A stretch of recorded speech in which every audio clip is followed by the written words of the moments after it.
From Vermont Public, this is The Frequency.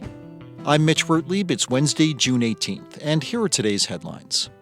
Vermont lawmakers have adjourned the 2025 legislative session, and they left Montpelier on Monday night after passing the most significant education reform package in nearly 3 decades. Brattleboro Representative Emily Kornheiser is the Democratic chair of the House Committee on Ways and Means. She says the legislation, known as H454, will eliminate inequities across school district lines and make education more affordable for taxpayers. H454 strengthens the tax base, improves the experience of folks who pay property taxes, making it more transparent, increasing fairness, lowering bills, and removing cliffs. The bill drew opposition from Democrats and Republicans who worry it will lead to the closure of small schools in rural communities. Republican Governor Phil Scott says he supports the measure, and we'll hear more about the sweeping reform package later in this episode. Attorney General Charity Clark announced on Monday that Vermont has agreed to sign a $7.4 billion settlement with Purdue Pharma and its owners, the Sackler family. Clark joined all 55 states and U.S. territories attorneys general in agreeing to sign the settlement, which was revised after the U.S. Supreme Court rejected a previous deal last year. The settlement resolves litigation that holds Purdue Pharma and the Sacklers responsible for creating and worsening America's opioid crises.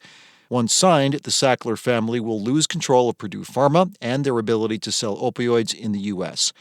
Vermont is set to receive nearly $22 million to help support opioid addiction treatment, prevention, and recovery. The Vermont Department of Health is planning to expand its partnerships with organizations that offer HIV testing. Previously, the department had only worked with 2 partners, including Pride Center of Vermont, that's a statewide LGBTQ+ advocacy organization. Now the health department plans to work with 8 other groups, including AIDS Project of Southern Vermont and Planned Parenthood. Daniel Daltrey, who's with the State Health Department, recognized the 20-plus year history the state has with Pride Center. Pride Center has been a leader in testing, and that's why we continue to try to support them in testing. But we also want to make sure that we have other experts throughout the state as well. Last month, Pride Center learned that its 5-year grant for HIV education and prevention services would be 80% less than it's been for the past 6 years. The health department said the new funding stream actually includes more money for HIV testing specifically than Pride Center was allocated in the previous funding cycle. And a new historic marker is set to be unveiled in Weybridge on Saturday. The marker at the Weybridge Hill Cemetery will commemorate Charity Bryant and Sylvia Drake, a same-sex couple who lived there openly in the mid-1800s. Coco Mosley is the executive director at Middlebury's Henry Sheldon Museum. Mosley says in the cemetery there is a remarkable testament to the rural early American community's acceptance of the couple.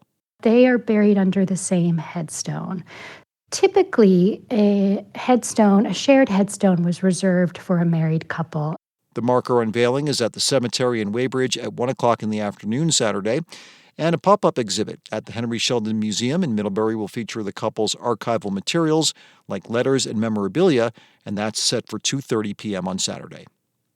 Coming up, it took weeks of negotiations past the original end date of the 2025 legislative session, but lawmakers in Montpelier finally hammered out a sweeping education reform bill.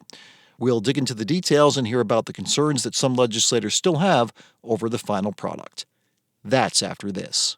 Thanks for listening to The Frequency, where support comes from VITA, supporting business growth and innovation in the Green Mountain State. From agriculture to manufacturing, energy to food production, find solutions that turn your business dreams into reality. Visit VEDA.org and see how VITA can help make it happen. The education reform bill our State House team has been covering all year won final approval in the legislature Monday night. And it could mean major changes for the schools in your community and the taxes you pay to fund them. In this week's edition of the Capitol Recap, Vermont Public's Pete Hirschfeld speaks with education reporter Lola Dufour about why the bill has been so controversial and where the education reform process goes from here.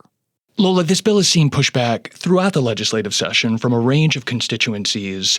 But last night, during that debate on the House floor, we got a sense of just how fierce that opposition is. We heard one lawmaker say passing this bill was tantamount to driving a nail in the coffin of rural Vermont. What are folks so concerned about?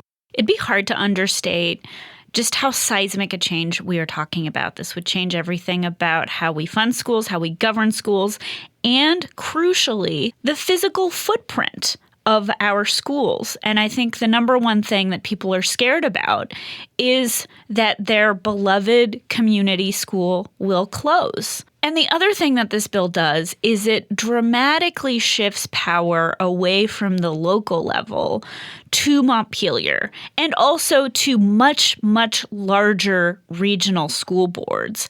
And so people are scared about a loss of autonomy and also about, connections to rural institutions that are close to home.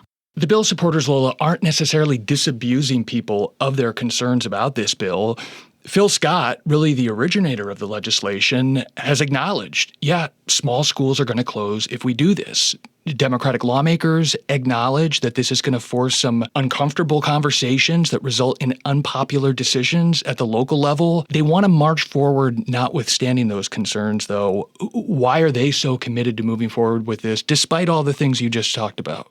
They say this bill is necessary because, A, your beloved community school might close anyways, right? The cost pressures that are bearing down upon Vermont schools aren't going to go away, and what you might have is sort of the wrong schools closing. And so that's number one. And they also say that we have an expensive system that is not spending money where it is needed, where we often have affluent communities still spending more on their kids than high-need communities. I think a lot of people, Lola, might feel like this bill getting passed last night was a cross-the-Rubicon moment for Vermont in terms of overhauling the public education system. But Emily Kornheiser, this is the House Ways and Means chair who had a lot of influence over what the end product looked like.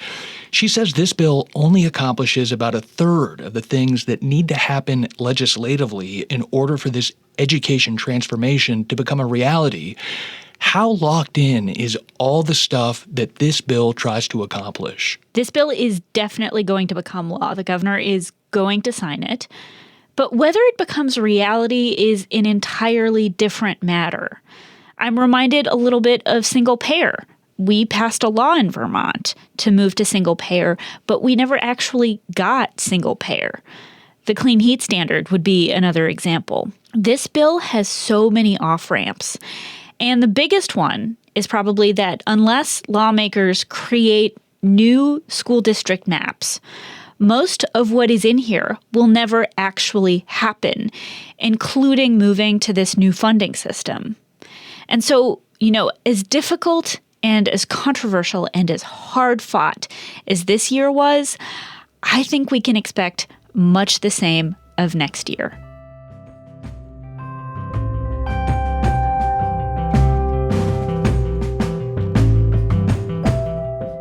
That was Vermont Public Education reporter Lola Dufour, and you can read her full analysis of the new education reform package at vermontpublic.org. Thanks for listening to The Frequency today. We had additional reporting from Peter Hirschfeld, Jen Jarecki, and Mary Engish. Today's episode was edited by Liam Elder Connors, and our music is by Blue Dot Sessions. I'm Mitch Wertlieb. We'll be off tomorrow for the Juneteenth holiday, but I'll talk to you again on Friday.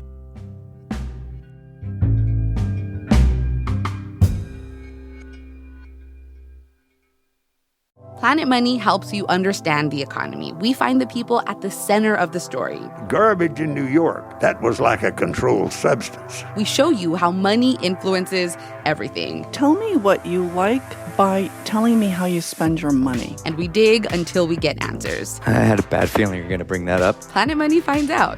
All you have to do is listen. The Planet Money Podcast from NPR.